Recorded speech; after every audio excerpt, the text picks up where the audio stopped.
Hi,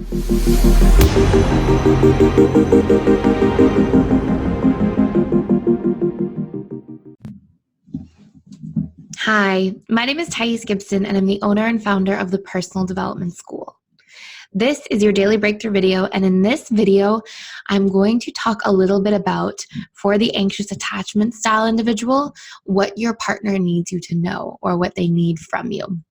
So I just made another video for the dismissive avoidant, and somebody made a really funny comment. They said, dismissive avoidants don't watch attachment style YouTube videos, and this is for sure true to a certain degree. They for sure still watch attachment style YouTube videos, and a lot of dismissive avoidants are here working on themselves. So we want to give a lot of credit and positivity to the dismissive avoidants for doing that, because it's the hardest for them out of all attachment styles, as a general rule, to dive into their feelings and dive into doing this work, because they've spent the most of their life and built a lot of their personality structure around avoiding or repressing these things. So it's like the antithesis of what their personality structure is based off of. So definitely want to encourage that. And also, this video is not just for somebody to watch, but for this video series essentially about what your partner needs from you can also be a great thing to show to your partner if you find that you're personally having a hard time sharing exactly what your needs are and sharing how you're feeling and making it super clear. And I wouldn't rely on this as a crutch to just keep communicating your needs, because ultimately we want to take that into our own hands, but this can be a really great push to get you started. And then, you can use this as a tool to go back and phrase these things or remind your partner of these things.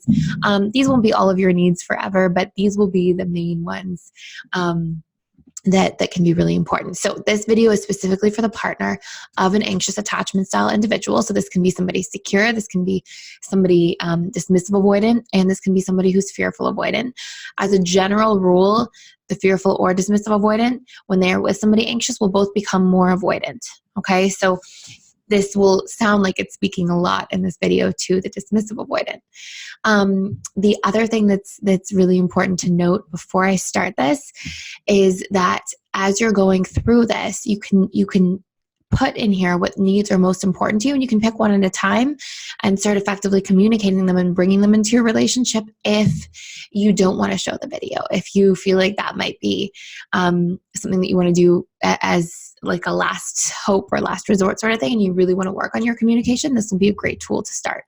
So before I dive into the content, because it should sort of hit the nail on the head here for everything that you're maybe experiencing as the partner of an anxiously attached individual, I am launching the Personal Development School online. So I've been teaching these courses in person for a very long time, but we've redeveloped them and tweaked them, and we're putting them online October 2nd. So right now, between now and October 2nd, if you go on the Personal Development School website, the courses are not available yet because they're literally not launched in the online versions yet. But if you sign up via email, we reserve early bird pricing, which means you're essentially getting like $50 US off of your course, and the courses, off of the membership. The memberships are super affordable. Like you can do 2 courses a month on average if you're like working hard. I don't recommend doing more than that, but 2 courses a month on average, and it's $49 a month. So it's like literally coming out to $20-something a course, and they're meant to basically replace me. So they're super personalized. They're super detailed. There's processes, reprogramming tools, workbooks, worksheets, reminders, all sorts of different things for you to target core areas of your life and be able to work through and break through the limitations in those areas. So we're going to have 50 courses in the first year, but we have our first batch that we're launching, and you can go take a look at what those are on the Personal Development School website. And if you fill out the survey at any point about the Personal Development School courses that are launching, you'll be able to be a part of like helping us tweak the order that we're launching the next ones in. So for example, if you're really passionate about like learning more about conflict communication, right now we're not sure if we're going to launch that in the second month or not. It's between the second and third, just based on the survey results that we're getting. So I am going to be putting them out in the order that you guys recommend, because I'm listening and want to hear the feedback and act accordingly. So without further delay, I will get into this. So this is what your partner needs from you if you are the anxiously attached if you're in the relationship with the anxiously attached individual. So number one, if you are the partner of an anxiously attached individual, so to the anxiously attached person, your partner is often feeling untrusted. And this really matters to them way more than you think. This is something that tends to be so important for more avoidant attachment styles. They want to feel like you're trusting them. They want to feel like you can count on them, that they're reliable. And they don't understand sometimes your sense of urgency and confusion, because they don't fully relate to it at times. They don't feel the same sense of urgency because they don't have this perpetual surfacing of a fear of abandonment to the same degree. Sometimes fearful avoidance do, but a lot less. And so a lot of what they're experiencing is this feeling of like, I don't understand why there's this sense of urgency, why we need to be attached at the hip at all times, why we have to spend so much time together. And of course, you're not always like this, but if this is happening a lot, it's definitely something that will sort of pull the person away and make them feel confused and hurt. They hurt over these things. You know, we think, as the anxiously attached person, you think that the partner doesn't hurt and that you're the only the one hurting, but it does hurt them when you don't trust them. It does hurt them when you accuse them or try to make them jealous, if that happens sometimes. It doesn't make them feel like they want you more. It makes them feel like, oh my gosh, they might give you a reaction, but after that reaction time is over, it's like very short-term gratification, to use that activating strategy of trying to make somebody jealous. Very short-term gratification followed by long-term, like feeling a little bit betrayed and having the need to pull back and protect themselves a little bit. So you might feel like, oh, it's good, it's working. They seem to care when I make them jealous or when I threaten to walk away or pull away to test them and things like that. But really it's actually impacting the person. And I like to compare this to like, water wearing away at the shore. It happens very slowly, but residually that the rocks are getting worn away at. That person is the analogy for the rocks. It's kind of a funny analogy, but that person is getting worn away at. And they start to pull back and sometimes we break them down just a little bit by doing things like that. So it's really important to note that your partner also wonders a lot of the time if they'll ever be enough for you or be able to show up well enough. They feel like, oh my gosh, I'm trying, but because their expectations are so different for what a relationship is, and because they don't crave that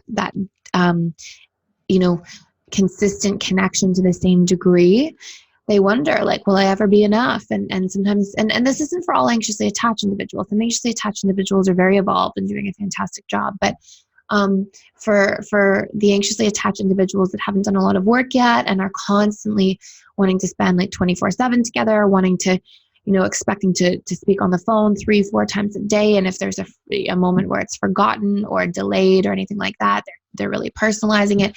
If this is you in any one of those forms, keep in mind, like, your partner just doesn't have the same unconscious expectations about a relationship. And so it can be very confusing for them. And they wonder, like, will I ever be enough? And if I give more, will you just keep expecting and demanding more? And it's actually a fear that a lot of other attachment styles have when in relationship with the anxious attachment. This fear that, what if I do keep giving? What if I do keep showing up? Will it just be, more and more expectations to come and I'll lose myself to the relationship? And sometimes they will intentionally withhold. Your partner can intentionally withhold, not because they're trying to punish you, but because they're afraid of giving all of themselves up. And a lot of partners of anxiously attached individuals have a fear that they could lose themselves completely to the relationship and that it could become codependent. And that's not what they want. And it doesn't intuitively or instinctively feel happy and healthy for many other attachment styles. So they want you to trust them. Your partner wants you to trust them. And of course, trust is not something we can just decide. It's something that has to be built. And we do this through congruency. And we do this through taking others' best interests into our consideration and making decisions according to both parties in a relationship dynamic. But they want to feel like there's hope that you can trust them, even if it's something that both of you are working towards collectively. They want you to count on them, and they want to feel like they are worthy and that you can validate them and that you see the positives and see how they're trying and see their positive behavior. They really crave that. Your partner will really want you to be able to go, hey, I noticed you're trying in this area. Hey, I noticed you're showing up in this area. And even though it may not be to the fulfillment of your expectations in this very moment, it's still something that we want to build positive momentum around and see, like, oh, hey, you are trying, or you are doing a better job, and to be able to notice that and validate that. They also need you to have your own identity. And I know this can feel like such a personal thing, like, why do you need me to take space? And why do we need to be separate sometimes? And it's really hard not to personalize that sometimes as the anxiously attached individual. But it's actually healthy. It really is healthy to maintain your identity while in a relationship, and to self-care and to meet some of your own needs. We get a lot of fairy tale and, Disney movie and romantic comedy messaging that leads us to be programmed essentially to think that a healthy relationship is a codependent one. And it's two parties giving everything to each other and taking care of everything no matter what, and basically being enmeshed. And that's not the healthy way. It really isn't. What is healthy is to be able to rely on somebody, to count on them, to healthily and clearly express all of your feelings and all of your needs in the relationship, but to also know that people will never be fully available to meet 100% of your needs or expectations. And the moment that the person isn't available, it's not because they love you less, it's not because they're caring less, but it's because, as human beings, we all have individual lives and individual things that are going on in our life. And when your partner isn't available to meet your needs, it's very healthy for you to be able to go, okay, it's my turn to meet my needs, or I can meet my needs now. And, I would even argue sometimes that we can meet our needs first and go to our partner second, but either is okay as long as we have the full capacity to do both, to meet our own needs and ask for them from others. And ideally, it should be a really healthy balance. We never want to withhold our needs and not express them, because that will never bode well. They just get buried and suppressed, and they end up as this invisible wall between ourselves and our partner. If we have a need from somebody that we don't think we can communicate, those are like the breeding grounds for resentment. And by the same token, we can't expect that our partner can meet our needs 100% of the time, but we always want to feel like we can communicate.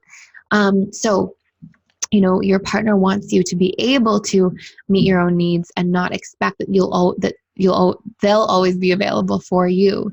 But they do want to meet your needs at the same time.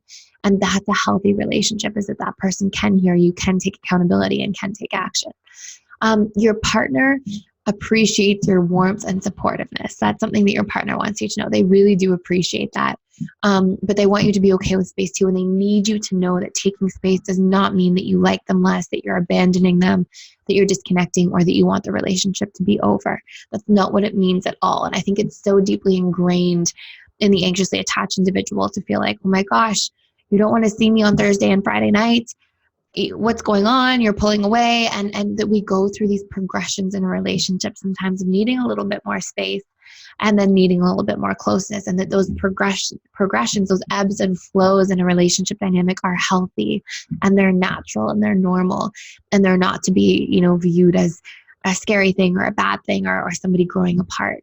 And so your partner is hoping and waiting for you to find healthy balance and craving stability in the relationship. Sometimes your partner can be a little bit tired of, especially the secures and the dismissive avoidance, because it's less of a subconscious comfort zone for them to see the emotional volatility that can sometimes be brought into the relationship, where it's more comfortable for the fearful avoidance. They're quite like that as well, as a general rule. But they are waiting for stability. They view the health of a relationship as not being at a peak moment all the time, not being at this constant high. They view the health of a relationship as actually being more stable and more balanced and more supportive and connected and peaceful. Whereas I think the anxious and the fearful both tend to see like the healthy, a healthy relationship, a beautiful relationship is always having these peak passionate moments of intensity and fireworks, and that when that diminishes, that's not okay, and we're growing apart and the relationship's ending, and really, we're always going to have those ebbs and flows.